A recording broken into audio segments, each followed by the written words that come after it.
Ops. Vamos tudo de novo. Desculpa aí, gente, estava com o microfone desligado. Faz parte. Então, boa noite a todas as pessoas aqui presentes e a todas as pessoas que nos acompanham online, pela internet.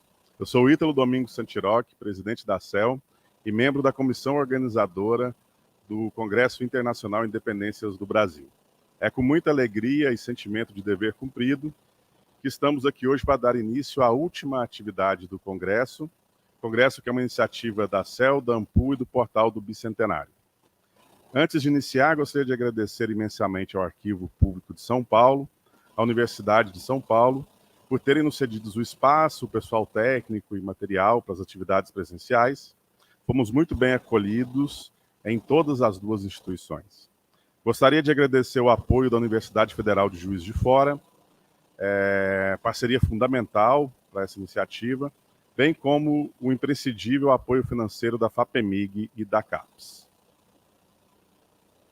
Aproveito, antes de passar a palavra para o nosso convidado, para também fazer uma propaganda aqui da coleção que estamos lançando com a CEL e a Alameda.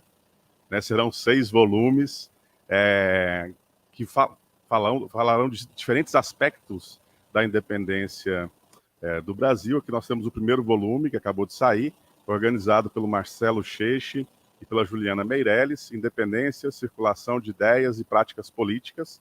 E o próximo volume que vai sair está sendo organizado pelo João e por mim, que é Independência em Perspectiva Mundial. E terão ainda mais outros 4 volumes. Fiquem de olho aí que vai ser alguns textos interessantes. Para encerrar com chave de ouro, teremos uma conferência do professor Dr. João Paulo Pimenta, intitulada O que o Bicentenário fez com a Independência. Sem mais delongas, passarei a apresentação do professor João Paulo Pimenta, a quem agradecemos muitíssimo por ter aceitado o nosso convite e por estar aqui conosco hoje.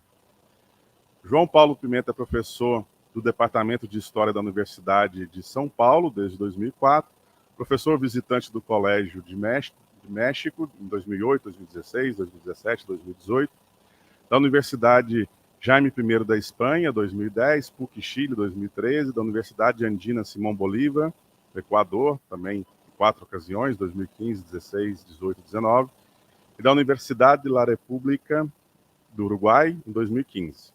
Vice-coordenador do Laboratório de Estudos sobre o Brasil e o Sistema Mundial, instituição vinculada à Global History Network, da Harvard University, e pesquisador do grupo Iberconceptos 3, ligado à Universidade do País Basco. Autor de vários artigos, capítulos e livros. Dentre os livros publicados, destacam-se Independência do Brasil, que saiu em 2022, e Deixou de Ser Colônia, uma história da independência do Brasil, também em 2022, acho que inclusive foi lançado aqui hoje. O Livro do Tempo, uma história social, 2021, Tempos e Espaços das Independências, a inserção do Brasil no mundo ocidental, 2017, a independência do Brasil e a experiência hispano-americana, 2015, o nascimento político do Brasil, as origens do Estado e da Nação, 2003, Estado e Nação no fim dos Impérios Ibéricos no Prata, 2002. Passo, então, a palavra ao nosso convidado. Muito obrigado, Ítalo, pela sua introdução. Boa noite a todos e a todas. Eu queria dizer, de início, de maneira contundente e muito sincera, que para mim é uma grande honra encerrar este evento, atendendo, então, a um convite que me foi feito pela AMPU, pela CEL, pelo Portal do Bicentenário. Essa honra, ela diz respeito não apenas à qualidade desse evento, mas também ao caráter representativo das instituições que o organizam, representativo da coletividade de historiadores do nosso país, a qual eu tenho muito orgulho de integrar. Muito obrigado, muito sinceramente, por esse convite, que tentarei, então, corresponder a partir de alguns minutos. E também queria fazer uma menção muito rápida, já que estamos em torno de efemérides, e queria dizer que eu estou muito feliz também de voltar ao Arquivo Público do Estado de São Paulo. Faço aqui, então, um agradecimento ao seu diretor, professor Tiago Nicodemo, instituição em que comecei minha carreira profissional de historiador há 30 anos atrás, exatos 30 anos atrás. E desculpem, eu sei que essa é uma efeméride inútil, né, mas que no plano pessoal ela tem um valor sentimental que eu gostaria de externar e compartilhar com vocês. Pois bem, é o seguinte, desde que me foi feito esse convite, eu comecei a preparar essa conferência como uma espécie de, desculpe, eu não gosto de ficar usando muitos termos em inglês, de work in progress. Eu fui pensando essa conferência, observando, recolhendo materiais, agregando-os a materiais que eu já tinha. Então, eu tenho aqui para vocês o que é um esboço de sistematização em torno de um problema. Por que um esboço de sistematização? Porque nós ainda estamos vivendo esse bicentenário da independência do Brasil. No entanto, eu acho que já vivemos o suficiente para aventarmos algumas conclusões. E, além disso, trata-se, então, de uma observação calcada em uma realidade ainda em curso. Eu não sou, nunca fui um especialista de um campo bastante discutido no nosso ofício, chamado de História do Tempo Presente, mas eu apenas sigo a lição dos primeiros historiadores dos Anali. Isto é, a história é uma ciência viva, é uma ciência do passado, uma ciência do presente, uma ciência dos homens, como se dizia àquela época dos homens, no tempo. Estamos, então, constantemente pensando historicamente nosso mundo e nossas vidas. E corro em direção, como um apoio imediato, das palavras de Ortega y Gasset, História como Sistema, de 1935. A história é ciência do mais rigoroso e atual presente. O passado não está lá na sua data, mas aqui, em nós. O passado somos nós, isto é, nossas vidas.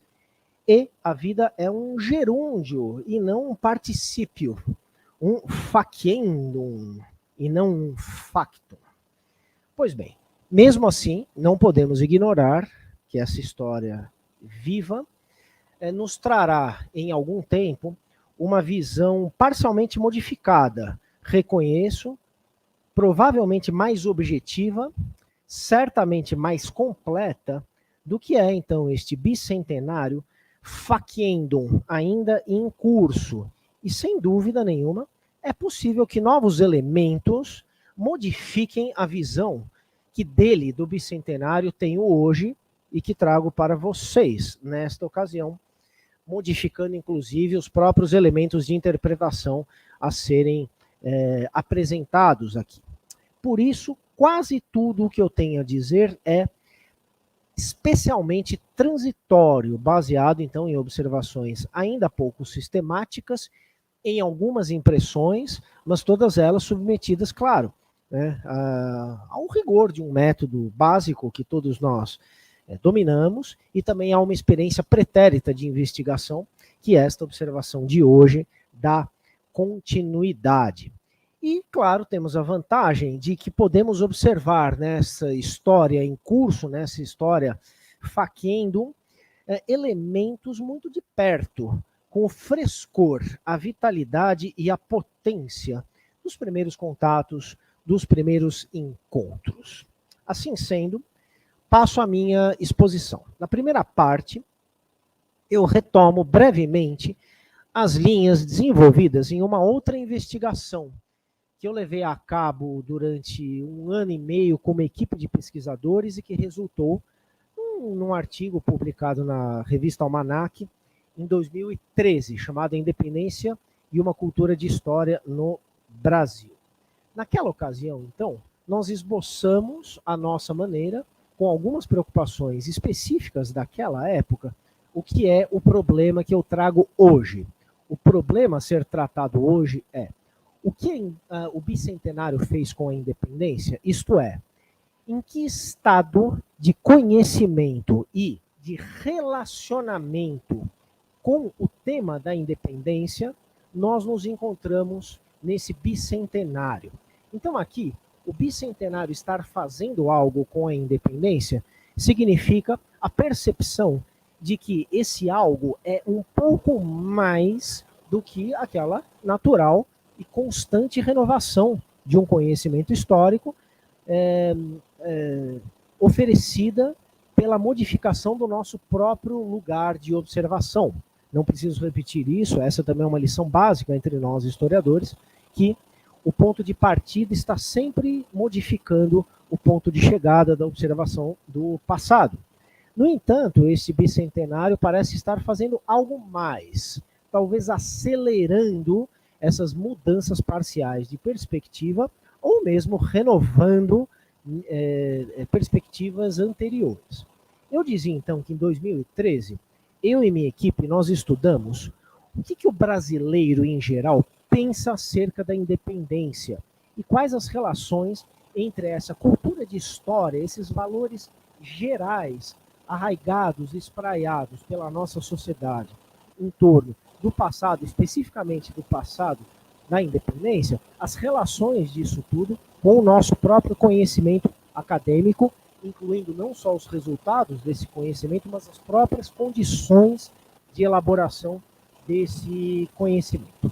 Afinal de contas, historiadores acadêmicos jamais estiveram completamente imunes, nós, as forças, as determinações parciais sobre o nosso ofício, advindas de tendências sociais mais amplas, de valores sociais mais amplos, embora isso não signifique jamais uma capitulação passiva diante dessas forças mais amplas. Pelo contrário, eu acho que o reconhecimento de que nós não estamos completamente imunes a elas nos oferece permanentemente uma maneira de manejarmos aquilo que é próprio ao nosso ofício, isto é, nossos espaços de autonomia. Nós não podemos nos confundir completamente nem com o mundo em que nós vivemos e nem com os objetos que observamos. Caso contrário, não teremos condições de objetivá-los a ponto de atribuir-lhes algum tipo de significado metodologicamente possível. Então, eu sou um praticante, como todo e qualquer historiador de ofício, dos nossos espaços de autonomia. Só que, repito, a administração dos mesmos depende, em parte, desse reconhecimento também da nossa adesão, muitas vezes inconsciente, àquilo que não está especificamente restrito ao nosso campo. Pois bem,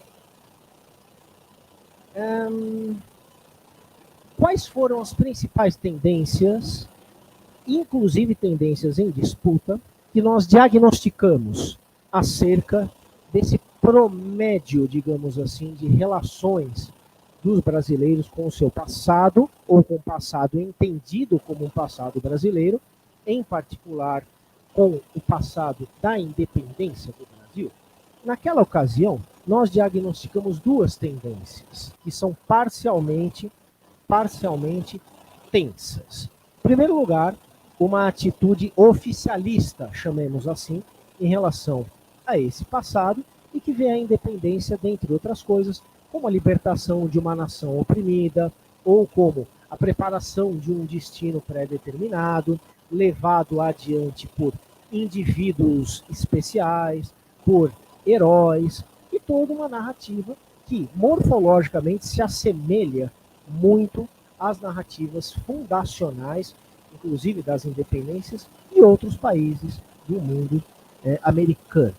Em contrapartida, em 2013, nós diagnosticamos com muita clareza também uma manifestação brasileira de relação com o passado e com a independência, que eu vou chamar aqui simplesmente de uma relação de escracho.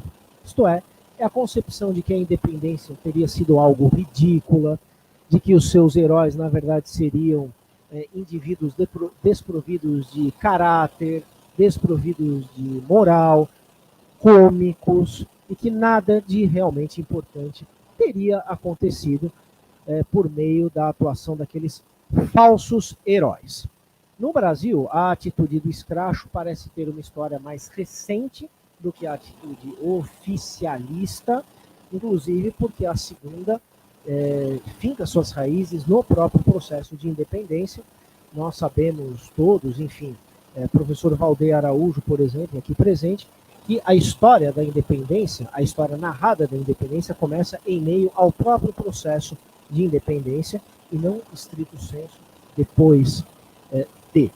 Pois bem, diagnosticando essas duas tendências em meio às quais muitas outras manifestações mais sutis, mais complexas, mais ambíguas se manifestavam em 2013, de acordo com a nossa investigação, podemos fazer uma atualização desse estado de coisas, considerando então esse fator modificador, parcialmente modificador dessa cultura de história, que é o bicentenário da independência? Pois bem, eu esbocei então essa atualização numa conferência de abertura do seminário do Centro de Memória da Unicamp, no ano passado, e também eu gostaria de deixar registrado aqui, em conversas com o professor Fernando Nicolazzi, da Universidade Federal do Rio Grande do Sul, e membros do LUPA, Laboratório de Estudos de Usos do Passado, também da Universidade Federal do Rio Grande do Sul. Essas conversas foram estímulos a apurar o que até então vinham sendo observações muito pouco sistemáticas, ainda são muito menos sistemáticas do que poderiam ser, em direção, então, ao que agora pode se apresentar, talvez, e esse talvez não é retórico, ele realmente é uma descrição exata das minhas pretensões aqui, talvez possa ser um balanço, uma avaliação, então, do que o bicentenário está fazendo ou já fez com a independência. Agora, então, eu acrescento alguns dados empíricos dessa nossa conjuntura atual, além de manter, claro, a observação daqueles suportes anteriormente utilizados como fonte em 2013, que eram livros didáticos, que eram livros de divulgação acadêmica, livros de jornalismo histórico, talvez pudéssemos chamar assim, materiais de internet, cresceram muito, mas nós temos algumas novidades de 2013 para cá, e isso precisa ser devidamente considerado. Que novidades são essas? Sem dúvida, o advento das redes sociais, bem como uma explosão de manifestações das mais variadas, seja em suportes tradicionais, seja em redes sociais, inclusive esses suportes muitas vezes eles se cruzam, sobre a independência do Brasil. E isso num contexto pós-2013, porque o Brasil de 2013 é, em alguns sentidos, muito diferente do Brasil de 2022.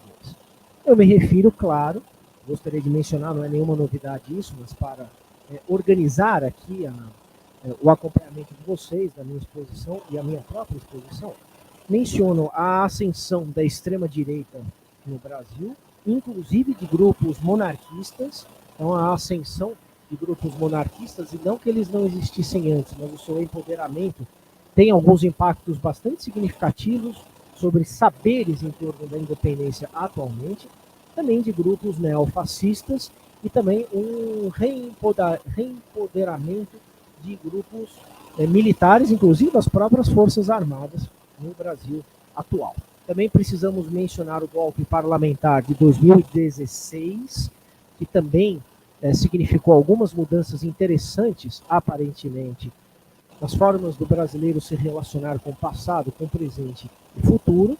Sem dúvida nenhuma, há que se mencionar também o início do governo Bolsonaro e as expectativas em torno do seu término. E, por fim, claro, o próprio bicentenário. Então, considerando essas novidades, eu gostaria de comentar algumas possibilidades de análise e algumas possibilidades de conclusão em torno de manifestações gerais da nossa sociedade acerca da independência e, claro, as posturas nossas, historiadores, em torno desse bicentenário. Apenas um parênteses antes de passar então para a segunda parte da minha exposição. Eu me pergunto quando começou exatamente esse bicentenário. Certamente ele não começou em 2022, Certamente ele já estava presente em 2020. Eu acho que ele deve ter começado ali por 2019, 2020. Por que essa antecipação? Eu admito que eu me surpreendi com isso. Como historiador, dentre outras coisas, da independência, eu achei que as mobilizações sociais e acadêmicas, elas começariam depois do que elas começaram. Mas elas começaram antes, pelo menos, do que eu esperava. Se essa observação tem algum valor, né, eu diria que é porque a mescla de todos esses fatores conjunturais que eu mencionei, pós 2013 também ele um ano significativo em torno da costura de uma nova conjuntura, ao menos política, no nosso Brasil, eu entendo que é porque essa conjuntura tem movido um grande número de pessoas. Isso é uma aparente obviedade, talvez seja uma completa obviedade, mas por ser óbvia, ela não deixaria de ser verdadeira. Parece ter criado uma demanda muito forte pela busca de conteúdos no passado que satisfizessem a certas demandas do tempo presente. Como se o passado pudesse resolver agendas do nosso presente, como se o passado pudesse resolver expectativas ou falta de expectativas em torno do futuro no nosso país, no Brasil, dessa conjuntura pós-2013. Assim sendo, a independência parece capaz de resolver uma série de problemas do presente, não como um processo que precise ser realmente, em termos práticos, resolvido, mas como um manancial de representações acerca do passado, inclusive de pressões e projeções do presente em relação a esse passado. Pois bem, isso seria um ponto de discussão interessante, quer dizer, quando, como, qual seria então a periodização disso? Sem dúvida nenhuma já é um objeto de estudos dignos dos estudos de memória, de história pública e a própria historiografia da independência, que é o bicentenário. Então, o bicentenário é um tema de estudo, não há nenhuma dúvida, e eu acho que, inclusive, encarando dessa maneira, nós podemos sobreviver melhor a ele. Mas eu não tenho nenhuma pretensão aqui de fazer juízos de valor, apenas, repito, objetivar alguns elementos de observação preliminares. Olha, é o seguinte, eu tenho aqui uma pequena amostragem de uma imensidão de conteúdos que estão sendo produzidos todos os dias, né, por veículos tradicionais de imprensa, por redes sociais, são livros já publicados, outros estão sendo publicados, eventos online, eventos acadêmicos, não acadêmicos, mais ou menos acadêmicos, inclusive eventos acadêmicos que se pretendem não acadêmicos, o que também é um fenômeno interessante de observação, como cada vez mais os historiadores parecem dispostos a abdicar, ao menos momentaneamente, da sua expertise ou da sua posição de detentores de uma certa autonomia em relação a alguns saberes e promoverem academicamente eventos não acadêmicos. Acho que esse é um tema interessante também. E claro, uma grande quantidade de trabalhos que já vinham sendo desenvolvidos antes do bicentenário, ou pelo menos antes do seu ápice, que é este ano de 2022, então teses, dissertações, os historiadores que já estavam voltados a isso continuaram a trabalhar os mesmos temas, cujos resultados, então, estão sendo dados a conhecer agora ou serão em breve. E também uma parte disso é uma quantidade muito expressiva de dossiês de revistas acadêmicas. Isso eu não vou considerar aqui, eu vou considerar eu vou considerar somente alguns conteúdos de redes sociais e de livros publicados. Mas há um grande número de dossiês de revistas acadêmicas dedicados, os dossiês, então, à independência do Brasil, direta ou indiretamente. Nem todos esses dossiês estão falando do processo de independência, ou da memória da independência, ou da historiografia da independência, mas o que também é muito sintomático do que nós estamos vivendo, a independência numa perspectiva genérica. isto é, como uma aproximação para outros temas, outros problemas da história, do passado e do presente. Do que eu consegui elencar aqui, eu conheço os dossiês já publicados da revista Almanac, da revista de História das Ideias da Universidade de Coimbra, da revista da USP, revista História da Educação, revista brasileira de História da Ciência, da revista Princípios, da revista Estudos Avançados e da História Econômica e História de Empresas. E além desses já publicados, há pelo menos uma dezena de outros em andamento, inclusive da própria Revista Brasileira de História, que deve ser concluída em breve.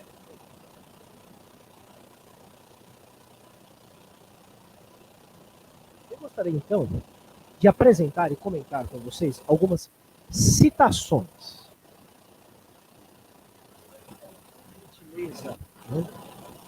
Eu explico. Eu extraí essas citações, então, de vídeos no YouTube, ou de sites, ou de reportagens jornalísticas. A próxima, Yuri. Aí, obrigado. Eu vou ler algumas para vocês e farei comentários. Então, elas são exatas, elas estão entre aspas.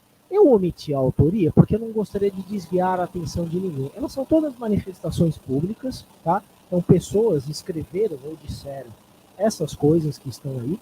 Elas estão, claro, parcialmente descontextualizadas, há que se reconhecer isso, porque eu tirei isso de certos contextos, inclusive omitindo, no caso das expressões orais, os tons, as performances linguísticas.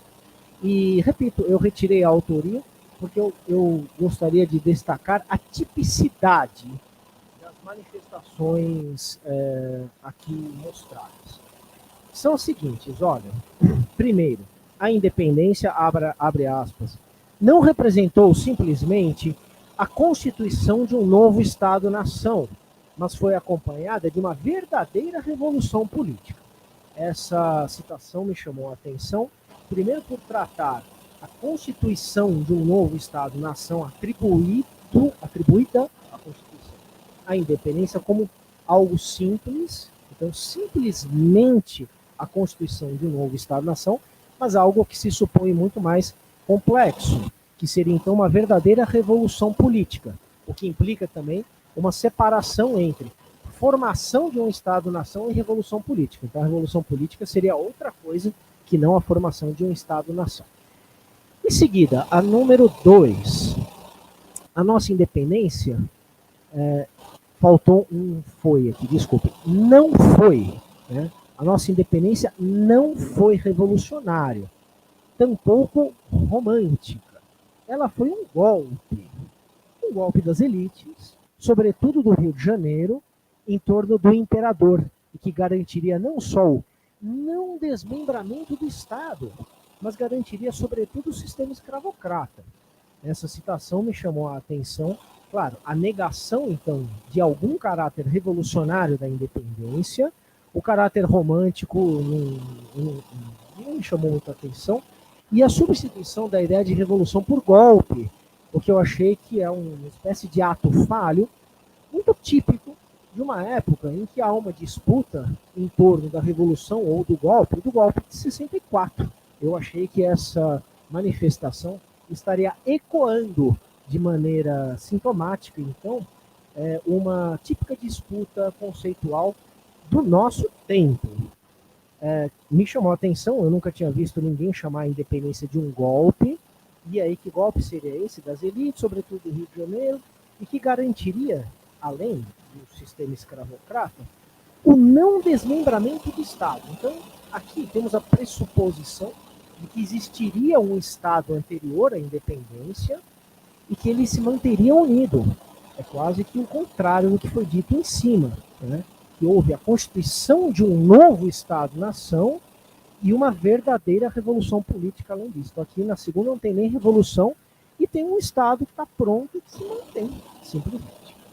3.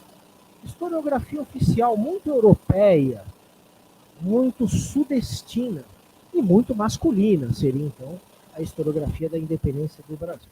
Nós não falamos de pessoas como, e essas pessoas são Joana Angélica, Maria Quitéria e Maria Felipa, nomeadas heroínas da independência. O que me chamou a atenção aqui, em primeiro lugar, foi o fato de que a fonte que fez essa afirmação é a mesma fonte que fez a afirmação anterior. Então, anteriormente não houve uma revolução, e aqui nós temos uma ênfase em heroínas. Então, seria uma espécie, se houver uma coerência entre as duas coisas, porque, claro, que a fonte pode ter mudado de ideia, seria uma espécie de heroínas de uma não revolução. Seria espécie de heroínas de um processo não transformador. A ênfase, então, é deslocada, finalmente, para as personagens, as heroínas Leopoldina, Joana Angélica, Maria Quitéria e Maria Filipa, e que não são mencionadas, né, na historiografia oficial da independência. 4. A independência foi feita para evitar uma revolução como a do Haiti. Essa também é uma afirmação interessante, porque pressupõe que havia uma revolução em curso, ou ao menos em potência. Assim sendo, a independência seria um movimento para evitar uma revolução. Então, é uma perspectiva diferente das outras até aqui apresentadas. 5. A independência foi um movimento muito mais vivo do que a república. A república foi uma rebelião de gabinete. Da independência, o povo participou de verdade. Então, aqui nós temos não uma preocupação com heróis ou heroínas, mas sim com o povo em geral e com uma grande ênfase. Então, nós temos aqui um movimento popular da independência do Brasil. A penúltima declaração, essa é muito típica também, né? Eu peguei uma das muitas modalidades dessa declaração. A declaração, isto é, a declaração de independência de 7 de setembro de 1822, a declaração já tinha sido feita dias antes por sua mulher, pela mulher de Dom Pedro, pela Leopoldina, né? Então, essa é uma afirmação, repito, exatamente desse jeito, nessa fonte, mas ela é muito típica. Nós temos lido e ouvido muito essa ideia.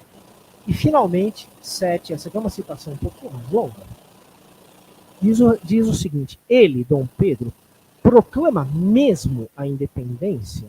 Essa aqui foi oralmente enunciada. Nessa primeira paragem, numa paragem ali da viagem entre o Rio de Janeiro e São Paulo. Aí a pessoa que disse isso, né, ele proclama mesmo a independência nessa primeira paragem, né, diz: eu proclamo a separação entre Brasil e Portugal, que é muito comum, né, em comunicações orais. Essa é a proclamação de independência. Essa era a dúvida, a tortura dele, desde que ele saiu do Rio de Janeiro, de Dom Pedro. E no Ipiranga, ele pede para o irmão de Domitila montar o cenário, que é um pouco aquele caricaturalmente desenhado no quadro do Pedro Américo. O poder do atraso é isso, o poder de fazer uma encenação da história e não fazer a história. Então, o 7 de setembro teria sido um grito encenado por Dom Pedro com os seus próximos, com o irmão da Domitila, e teria sido feito um cenário que o Pedro Américo teria desenhado muitas décadas depois, de maneira um pouco caricatural, ou melhor, caricatural. O cenário seria mais ou menos parecido com o do Pedro Américo. Essa também é uma citação interessante, porque, lógico, reforça a ideia de que houve uma proclamação de independência, mas essa proclamação é uma farsa, né? É uma enganação, é uma encenação. E o Pedro Américo, que é tantas e tantas vezes colocado, então, como uma espécie de mentiroso, por ter descrito uma cena que não teria ocorrido daquele jeito, aqui ele é, de certo modo, recuperado, porque, afinal de contas, ele desenhou mais ou menos o que já seria uma caricatura, que seria um cenário encenado pelo Dom Pedro. Eu me pergunto, então, né? Claro, essa aqui é uma pequena amostragem, mas, repito, acho que são todas afirmações muito pouco autorais, com idiosincrasias, sem dúvida nenhuma, mas muito pouco autorais. Elas são muito típicas de conteúdos relevantes da nossa época. Eu pergunto, diante de tamanha diversidade de posições, é possível extrair algum denominador comum dessa independência que está sendo divulgada publicamente, eventualmente essa divulgação pública de uma independência tão heterogênea como a que se revela nesses trechos, ela também indica uma heterogeneidade de uma independência pesquisada. Em que posição estamos nós, historiadores, como pesquisadores, como divulgadores, diante de tamanha diversidade de posições? E digo a vocês, todas essas fontes são em suportes de divulgação, como eu já tinha dito anteriormente, todas elas são de autoria, ainda que sejam pouco autorais, de cientistas sociais profissionais, exceção uma que é de um escritor, de um literário. Pois bem, para tentar então responder a essa questão, há algum denominador comum ou o bicentenário é dispersão? O bicentenário é abertura de quaisquer possibilidades? O bicentenário é, sobretudo, divergência? Ou ele é convergência também? Assim, eu gostaria, então, de expor mais uma observação aqui a vocês. Yuri, por gentileza, você pode projetar a próxima tela? Olha, não se assustem, eu vou fazer comentários muito rápidos a respeito de um levantamento de livros publicados entre 2020 e 2022 acerca da independência do Brasil, tá? Eu levantei 31 títulos, certamente tem outros já publicados que me escaparam aí. Eu lembrei de umzinho depois que já tinha mandado o PowerPoint para o Yuri, é sempre assim, né? Mas deve ter, certamente existem outros, e claro, tem alguns que ainda estão saindo do forno e que virão completar essa relação preliminar. Então são 3 telas, eu vou comentar rapidamente alguns. Eu não li quase nada disso, pelo simples motivo que não deu tempo, não é? Eu não quero ler todas as coisas, né? Eu quero, assim, ter algumas ideias sobre alguns, outros são muito reiterativos, outros são muito inovadores, mas isso aqui é uma agenda de investigação que eu acho muito interessante. Nós começarmos a observar certas coisas, como o título, o subtítulo, a editora, o perfil do editor, para depois, eventualmente, adentrarmos em alguns conteúdos. Então, olha, são comentários muito indicativos, tá? Fiquem tranquilos. O primeiro, a Enetelha, Lelé e a independência do Brasil. Isso aqui é uma história infantil sobre a independência do Brasil, acabou de ser lançada, né? Então é para crianças. Uma obra infantil e de uma visão bastante tradicional, né? Então a capa tem um menininho assim com um chapéuzinho de jornal, com uma espadinha, né? E o conteúdo parece bem nessa linha. Bom, uma coletânea de Antônio Mazir e Luiz Pericaz, é uma coletânea cujo título também é significativo, Independência do Brasil, a história que não terminou. Isso aqui é a ideia, então, de que a independência ainda está em curso ou de que a independência não foi feita, o que é um tema interessante. Eu, particularmente, fiz um desenvolvimentozinho aí, atendendo a solicitação do André Machado, do André Slater, para o blog, né, das independências. Eu escrevi sobre, houve mesmo uma independência do Brasil? Então, a história que não terminou, subtítulo, parece também se ajustar com algumas formas de ver a independência bastante típicas. Bom, tem um livro do Arthur Reis, que é um livro acadêmico, Anarquista em Serviço, acabou de ser lançado. Tem outra coletânea, né, que está aqui em exposição, Bruno Leal e José Hinaldo Chaves. Esqueceram de colocar aqui que são organizadores, né? Então está faltando na capa e no índice também, né? Eu dei uma olhada ali, está faltando o nome dos autores. Mas essa é uma obra de divulgação feita por um pool de historiadores especialistas. O livro é de 3 autores, Carlos Lima Júnior, Elias Schwartz e Lúcia Stum, O Sequestro da Independência. Eu tive dificuldades de entender, ou pelo menos de me aproximar de qual seria o conteúdo principal dessa obra. Porque num texto fala-se uma coisa, em outro texto fala-se outra. Eu não sei se é uma história visual da independência ou se é uma história das versões derrotadas da independência. Eu achei o material de divulgação muito confuso e não consigo suspeitar de muita coisa acerca dessa obra. Aí nós temos o livro da Cecília Helena Oliveira, Ideias em Confronto, também um livro acadêmico, a exemplo do Arthur Reis. embora escrito também com uma mão um pouco mais leve do que de costume. O Dicionário da Independência, que eu e a Cecília organizamos, esse aí de leve não tem nada, né? Quem já pôde carregar aí viu que ele é bem pesadinho. Um livro da Denise Porto sobre Maria Graham, uma inglesa na independência do Brasil. Alguns livros sobre a Maria Graham têm sido publicados com uma ênfase, então, na suposta participação das mulheres no processo de independência. Tem um Dicionário da Independência do Eduardo Bueno, 200 anos em 200 verbetes. Então, temos pelo menos 2 dicionários da independência no mercado atualmente, e o do Eduardo Bueno é o que ele sabe fazer. É uma obra de escracho, né? É uma obra que não se pretende uma obra de conteúdo ajustado com a academia, né? De construção de conhecimento político. É uma obra de diversão, é uma obra de escracho.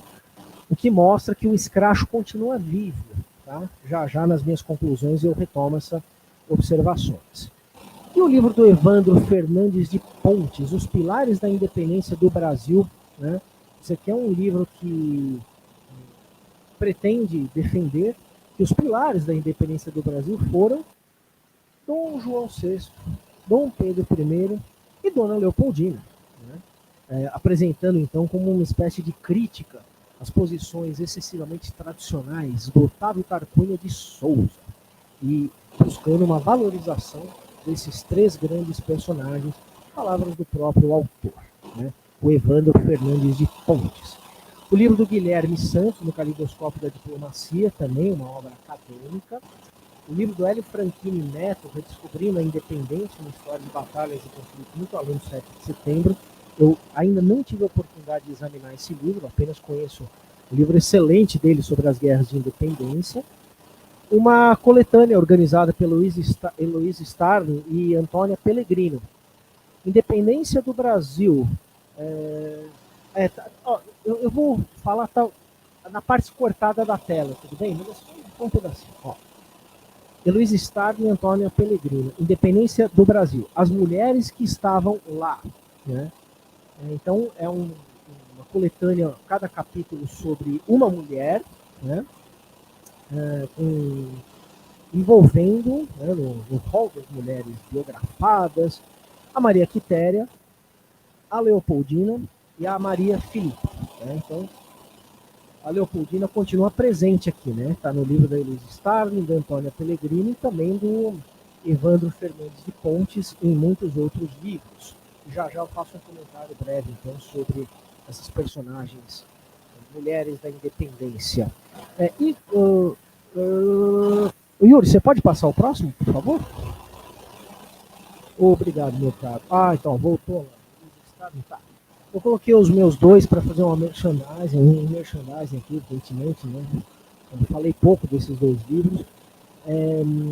Júnia Furtado, André Slenian, né? Pré-venda, né? Isso, André? Então acabou entrando na minha lista, senão não teria entrado.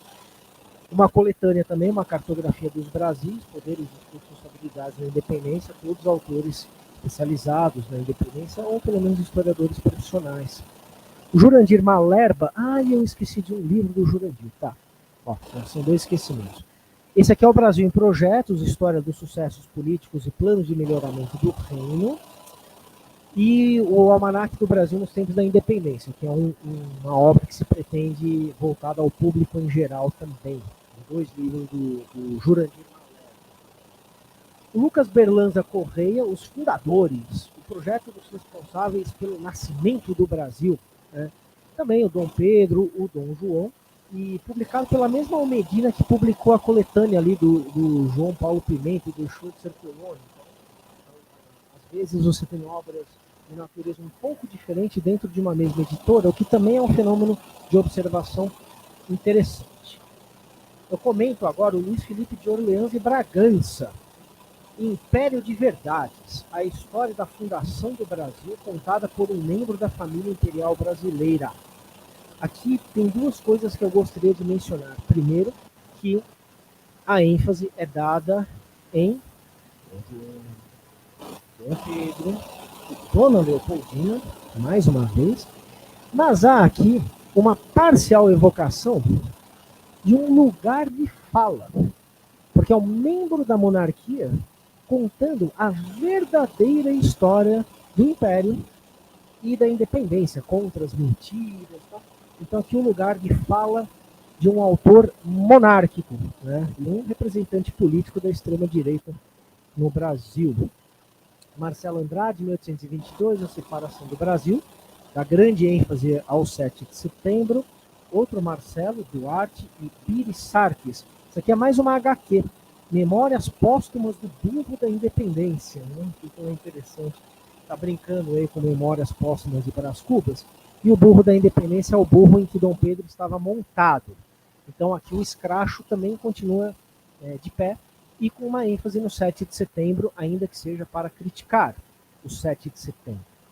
Amélie Del Priore, aqui, né, um livro sobre a Maria Graham, mais um. Esse título é interessante. A Viajante Inglesa, Maria Graham, O Senhor dos Mares, o almirante escocês Thomas Cochrane, e o Imperador, Dom Pedro, na independência do Brasil. Então, 3 indivíduos na independência do Brasil, ênfase nos indivíduos. Uma ênfase na qual o Paulo Resulti é especialista. Então tem a história não contada da independência, o que evoca então o Império de Verdades, o lugar de fala do Luiz Felipe de Orleans de Bragança. Então aqui teremos a verdadeira história da independência. E ele lançou, né, para os admiradores desse tipo de enfoque, o Box Bicentenário da Independência do Brasil. Então é um livro sobre a Dona Leopoldina e outro livro sobre Dom Pedro I. O Rafael Carriel e o Thales Pereira, Adeus Senhor Portugal, essa é uma obra de história econômica da independência, uma pesquisa nessa dimensão, mas apresentada numa linguagem jornalística. O Rafael Fani, Politização do Tempo, outra obra acadêmica, mais uma coletânea. Yuri, você pode passar? Eu já estou aqui na outra tela, desculpem, tá? Ó, o Paulo Resulti, isso.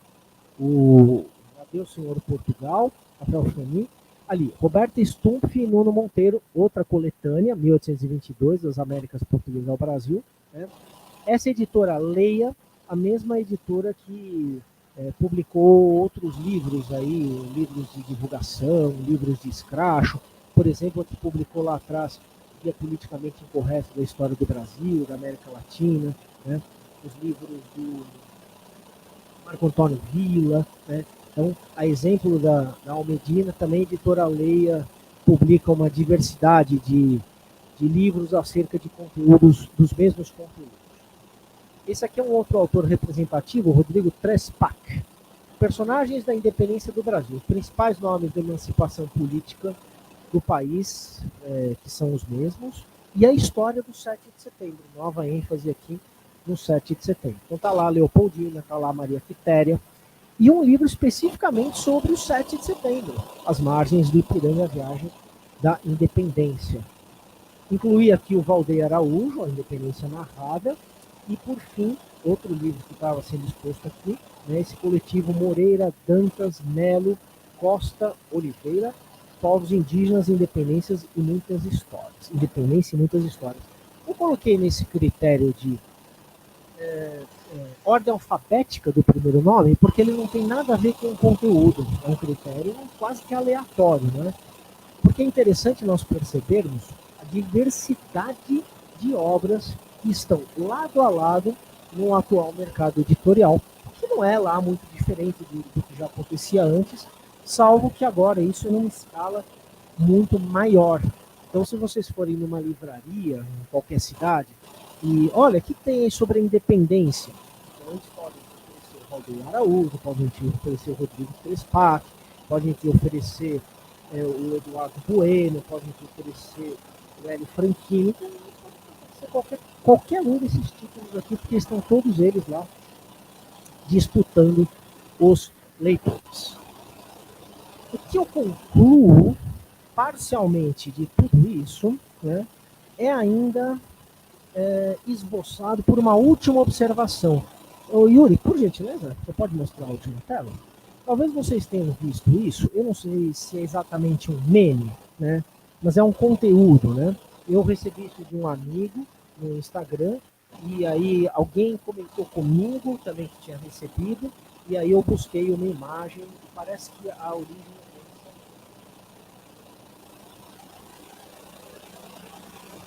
essa. O fígado do Zeca Pagodinho fez mais pelo Brasil que o coração de Dom Pedro I. Né? Uma tirada bem humorada, sem dúvida, e que me parece significativa pelo seguinte.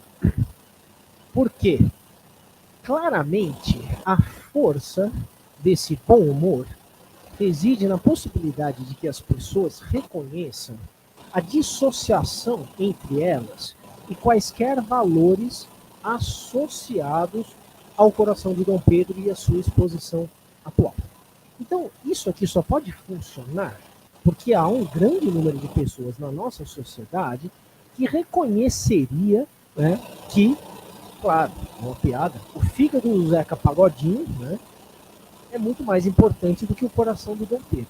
Então é um tipo de descolamento do brasileiro em relação à história, por ser essa história impregnada de conteúdos daquela tendência oficiosa que eu apresentei anteriormente, não é nenhuma novidade, eu disse que ela existe como embrião desde o processo de independência mesmo, mas que em 2013 estava ativa e que hoje continua ativa, claramente.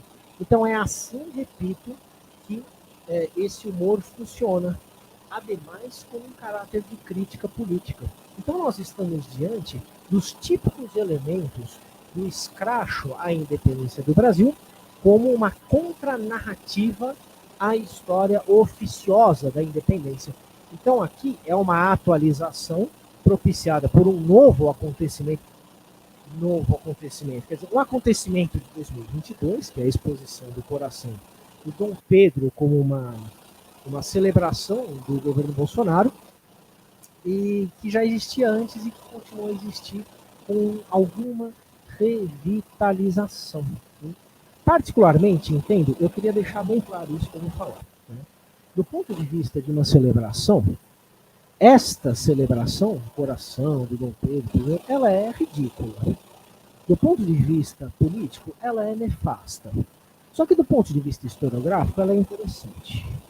Ela é interessante porque ela traduz valores do brasileiro acerca da sua história, de um passado reconhecido como história do Brasil e memória como valores compartilhados relacionados a essa história, ainda que do ponto de vista de uma celebração e do ponto de vista político sejam, na minha opinião, isso que eu acabei de dizer a vocês.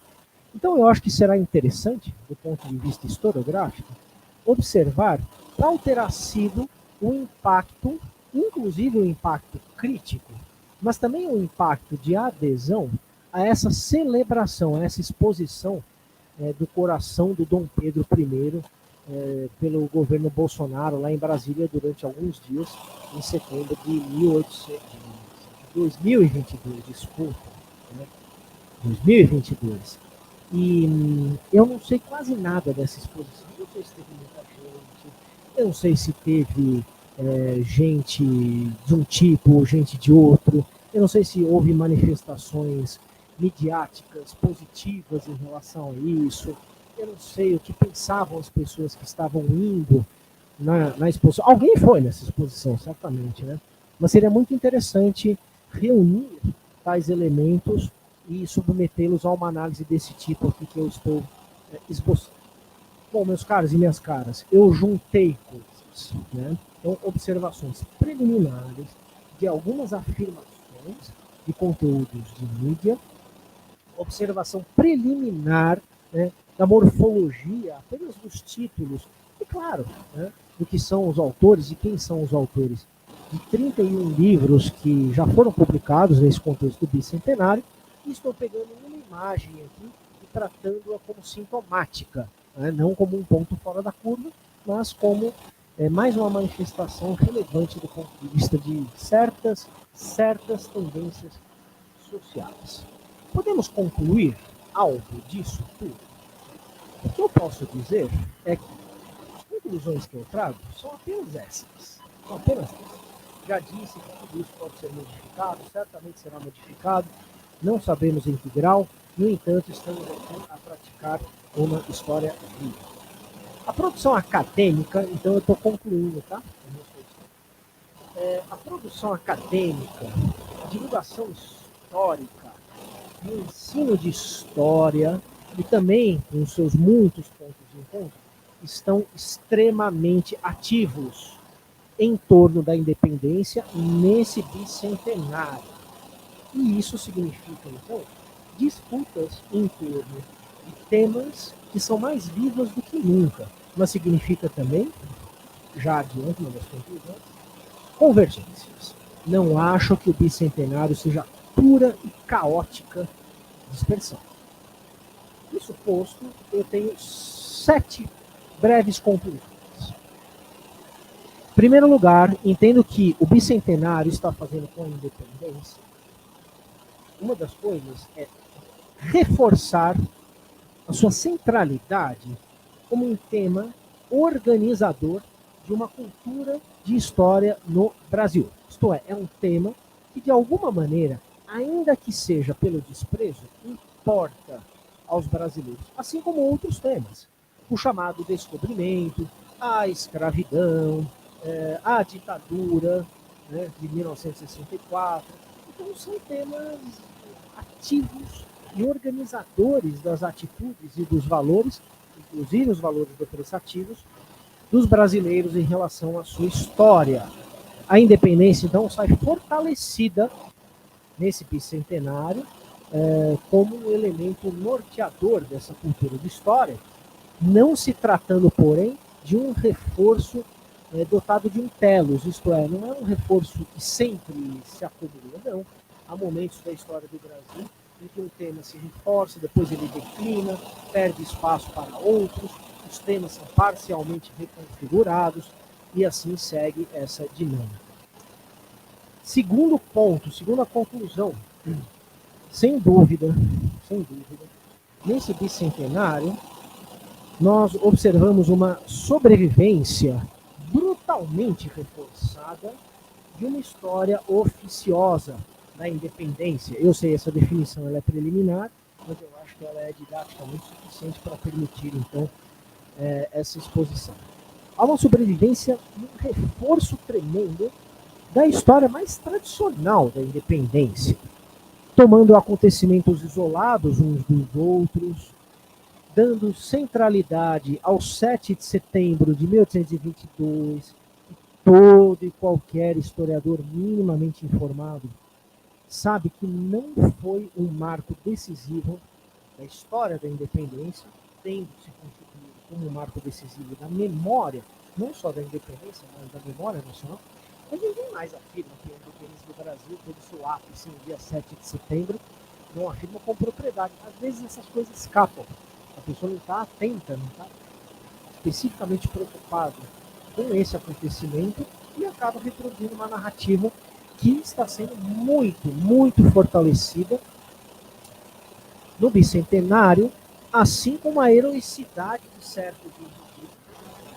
Então, a história feita por heróis, a história de indivíduos com fortes componentes militares, mas curiosamente, sem que isso implique uma atribuição do caráter de violência ao processo de independência do Brasil, ainda prevalece nessa versão oficialesca, oficiosa, a palavra que eu usei, oficiosa da independência, a ideia de que ela foi movida por mãos e cabeças sábias, reproduzindo então um dos nossos mitos, o mito de um Brasil destituído de violência e de guerras. E também uma independência que, nessa perspectiva, evoca símbolos nacionais tradicionais que foram, inclusive, ressignificados por grupos políticos no Brasil atualmente. Me refiro, então, à bandeira do Brasil, ao hino nacional, né, caindo no colo da extrema-direita e todas essas coisas que nós observamos já desde antes da eleição de Bolsonaro, antes do golpe de 2016, acho que já a partir de 2013. Então, segunda conclusão é o reforço brutal, né, desse tipo de história da independência. Há uma terceira conclusão. Essa parece uma inovação. que a tendência de substituição da história escracho da independência, tendência, porque eu já disse que essa história continua viva, mas ela tem perdido espaço como contranarrativa da história oficiosa para uma história que eu vou chamar aqui, de maneira muito aproximada, de uma história político-identitária. Eu acho que isso torna o que eu quero dizer bastante reconhecível, né?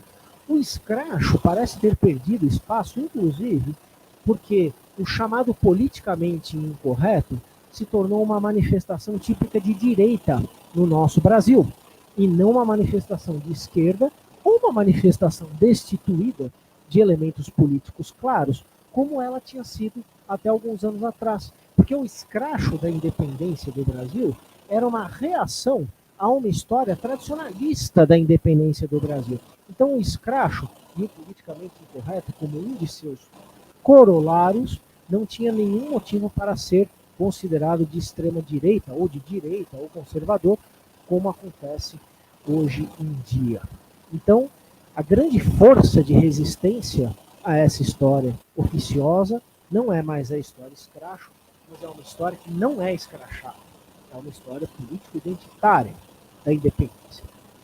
Quarta conclusão, a despeito de isso implicar um conflito, né, mais do que uma tensão, um conflito, por vezes aberto entre manifestações acerca do caráter da independência e do passado de nosso país, há uma permeabilidade entre dois polos aparentemente opostos.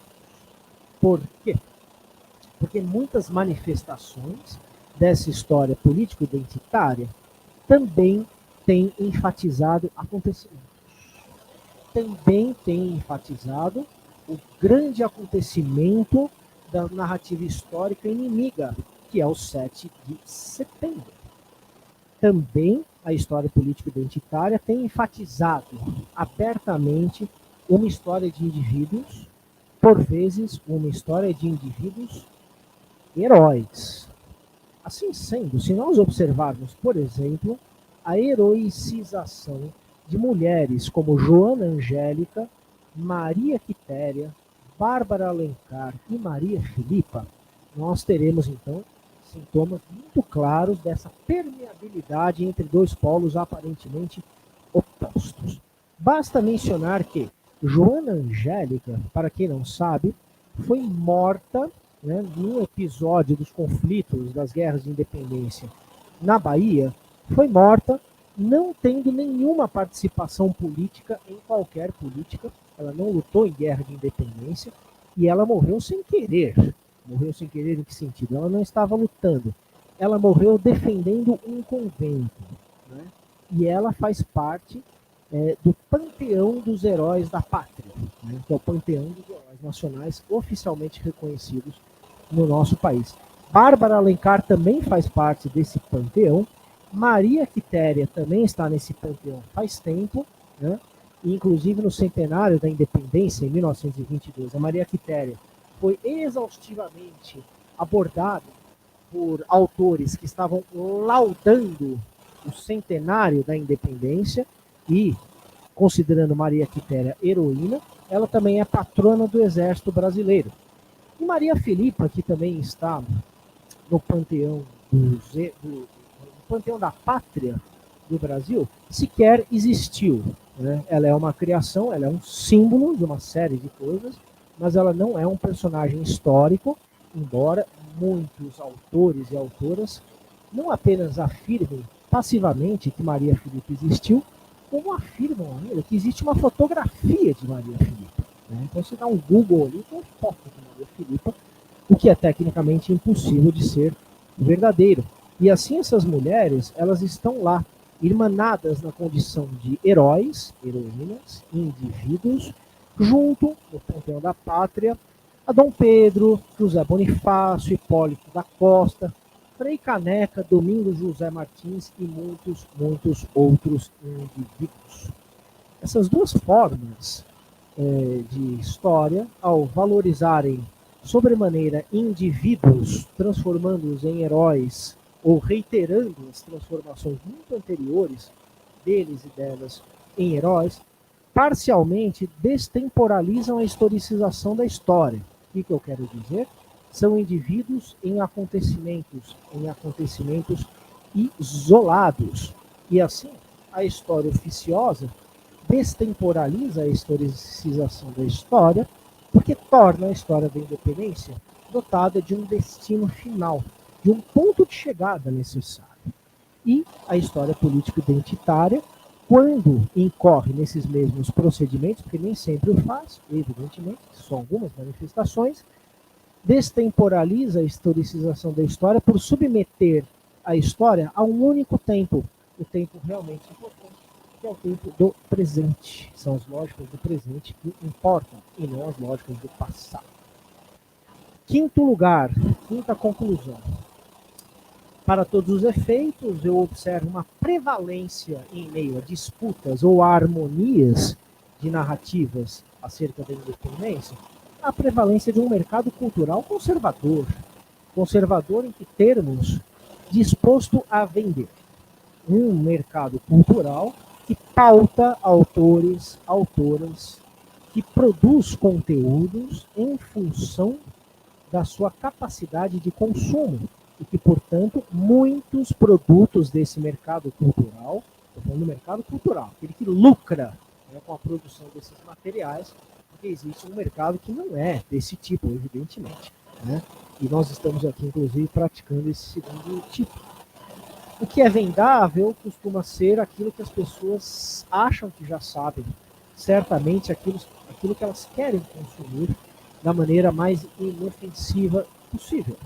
Porque, afinal de contas, ninguém está muito disposto a comprar um livro, assistir um programa de TV, ou ficar na frente de computador por alguns ou muitos minutos para ser realmente desafiado. Isso não é vendável. Isso pode ser muito edificante do ponto de vista de certas posturas em relação ao passado.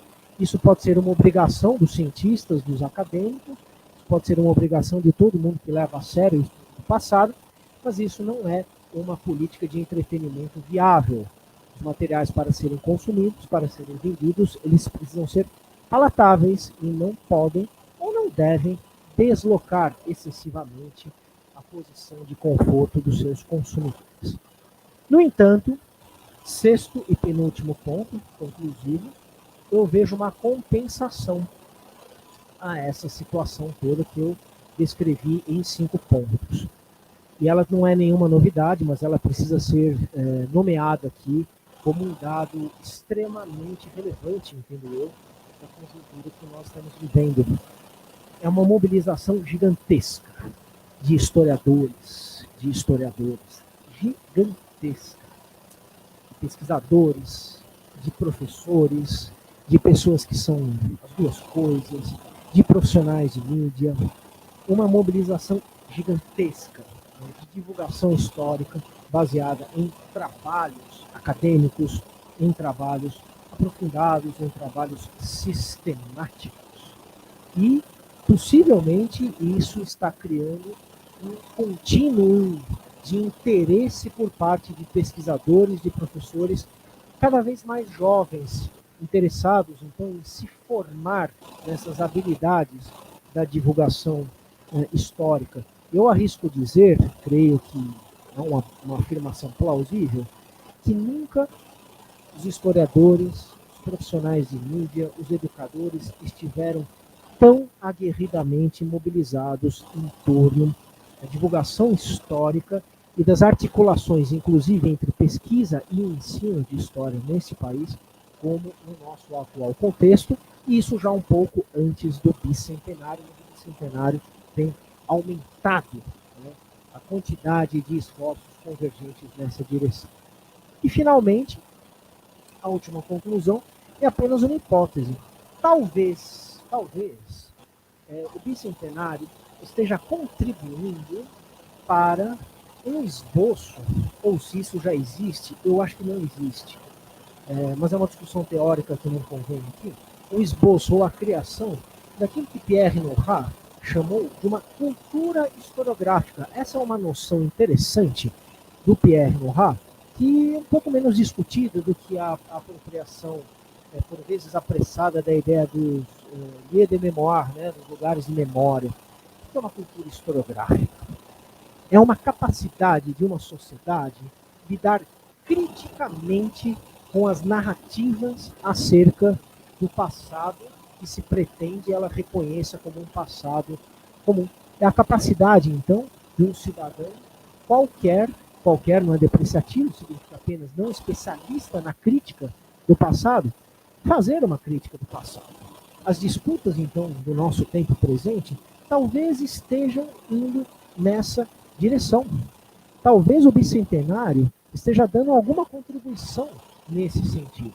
Talvez a avalanche de críticas à exposição do coração de Pedro I sejam algo na direção da criação ou de um esforço, ou de um reforço, mas acho que de uma criação, se essa hipótese for plausível, de uma cultura historiográfica que eu não vejo na sociedade brasileira de um modo geral, ou vejo um coeficiente muito baixo, dificilmente perceptível. Talvez a questão das estátuas, da destruição, da ressignificação, da reconstituição crítica das estátuas no mundo, mas também no Brasil, tenha uma contribuição nesse sentido a dar, embora eu lembre com certo ceticismo de quantas e quantas vezes, por exemplo, a estátua em homenagem ao guerrilheiro Carlos Marighella, quantas e quantas vezes ela foi destruída, né? Em São Paulo, ela até hoje vive numa condição de quase que total anonimato, num bairro nobre, digamos assim, um bairro de rico, em São Paulo, ou então a destruição da placa em homenagem a Marielle Franco, né? Então eu não sei se isso é cultura historiográfica, não sei. Bom, de qualquer forma, meus caros, minhas caras, tudo que eu disse, honestamente, está em aberto na minha autocrítica. E voltando ao TEG HC, com isso para encerrar, e agradecendo desde já a paciência de vocês todos que seguiram a minha exposição, talvez a história, como faqueando, como viva, como algo em curso, a história, a exemplo da própria vida, ainda nos reserve muitas surpresas nesse bicentenário, ou, pensando de maneira mais pretensiosa, mais esperançosa, no nosso próprio país, para além do bicentenário. Veremos. Muito obrigado.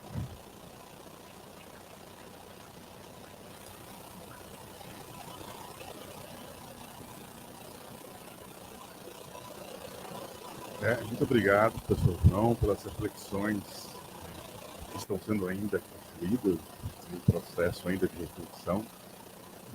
Muito interessante poder já começar a processar esse bicentenário. Muito obrigado por ter aceitado o nosso convite.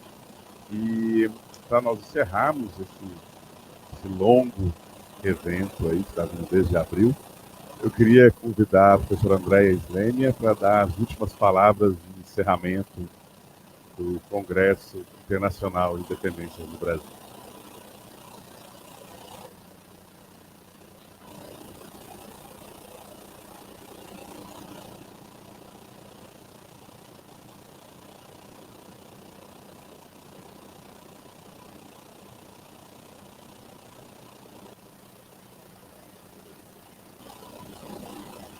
Bom, obrigada aí pelo ter me chamado aqui, mas eu queria dizer que, na verdade, esse congresso que foi concentrado nessa semana, mas que teve várias e várias atividades desde abril, todas elas registradas nos canais da ANPU, nos canais da Sociedade de Estudos 800 e também no portal do Bicentenário. Estão aí, vão ficar disponíveis.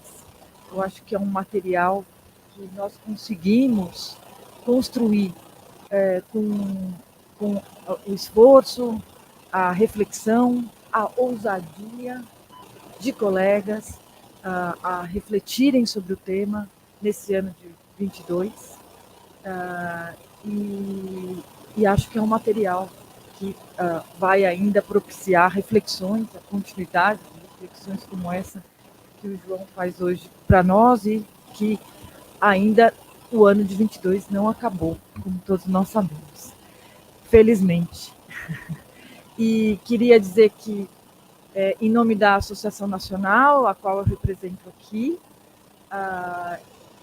e eu e o meu colega Vilauta, que estivemos juntos na organização, quero agradecer muito a ele pelo trabalho, por termos começado, Ítalo Santirocchi e Alexandre,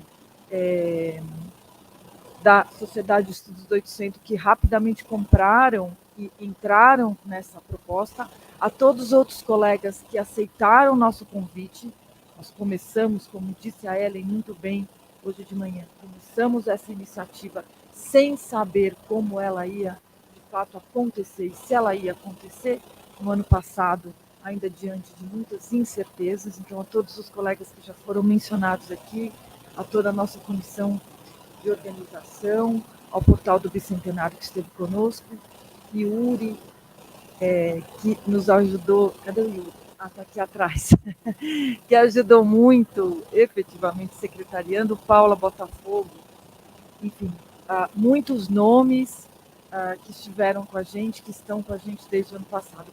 E eu queria terminar, na verdade, além de agradecer, obviamente, já disse isso, à USP, que acolheu nossas atividades presenciais, e ao Arquivo do Estado, que hoje também nos brindou aqui por uma recepção tão amável, tão calorosa e tão amigável do ponto de vista também de aceitar e acolher as nossas reflexões, os nossos questionamentos. Eu queria terminar com algo que acontece, acompanhando todos esses eventos, parece que a gente não aprende nada, mas eu acho que a gente aprende muita coisa. E às vezes a gente aprende que a gente acha que sabe e não sabe. Ontem, conversando com a Lúcia, professora Lúcia Pascoal, querida de muitos, que formou muitos dos meus colegas, e que estava num evento também do Bicentenário, acontecendo na mesma semana, conversando com ela, ela mencionou na sua fala, e depois eu me lembrei do livro, em que ela cita que quando do centenário da independência, em 1922, uma das revistas do Instituto Histórico e Geográfico do Brasil publicou uma das suas edições se referindo ao centenário como Independências do Brasil. E aí é interessante, porque quando nós começamos esse congresso, nós pensamos em independências do Brasil. Não que a gente tivesse a pretensão de inventar alguma roda, mas ao falar isso, e eu fui olhar a revista, eu tive a sensação de quanto, por vezes, o passado nos é também desconhecido, e o quanto a reflexão, escutar os colegas, ouvir, assistir, seja presencialmente, seja virtualmente, conversar nos bastidores, ter um cafezinho, né, tropeçar com as pessoas no banheiro, né, ou às vezes até escutar o podcast ultimamente, que é o que a gente tem muitas vezes feito, o quanto, sem perceber, a gente também, quando está disposto, pode aprender e pode, na verdade, imaginar que o passado segue tendo sempre uma dimensão desconhecida. E eu queria terminar com isso, porque eu acho que mais esse evento reflete sobre o presente, obviamente, reflete sobre o passado, presente, e acho que nós temos que ter sempre essa ideia da possibilidade de aprendermos e ouvirmos, escutarmos e também conversarmos, criticarmos sobre um tema que para nós hoje é tão importante. Então, muito obrigada, Lúcia, pela conversa de ontem. E obrigada a todos vocês que estiveram juntos aqui conosco e os que virão e que nos escutarão também daqui em diante. Uma boa noite e vamos descansar um pouco, né, pessoal? Quem trabalhou, acho que está na hora da gente descansar um pouco agora. Vai demorar para ter uma nova comemoração da independência. Vamos ver se a gente comemora outras coisas. Boa noite.